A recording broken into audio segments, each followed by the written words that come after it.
So what's up guys, magandang umaga na naman po para sa atin. Bali ngayong araw pala is magluluto pala tayo ng mga nilagang gulay. Iba yan guys, may talong, may talbos ng kamote at saka okra.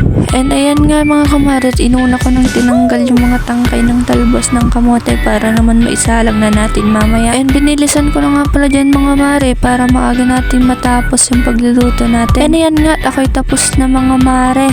Kaya sabi ko, pag samasamain ko na lang hugasan to sa labas para mas madali. And ayan nga mga mare, at naglalakad na ang kumare niya papunta sa aming gripo. Bali nag-crave lang pala ako sa mga ganyang gulay guys, kaya naisipan ko na lang na bumili para may kailangan din kasi ng ating katawan yung mga ganyang gulay.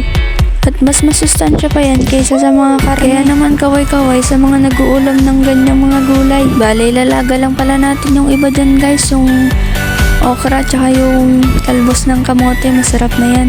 Sasaw-saw lang natin yan sa bagoong na may sili at saka kalamansi, o diba? So yun nga, patapos ng mare niya maghugas ng kanyang mga gulay. And nire-ready na natin yan para maluto na natin maya-maya lang.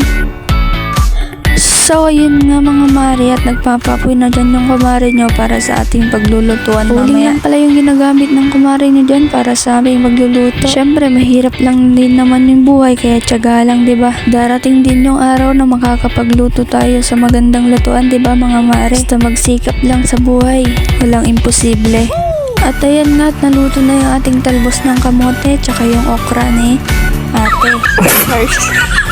Bali mga mare, pinrito ko na pala yung mga talong dyan. Hindi ko na sila nilaga kasi ayaw daw ng kapatid ko eh.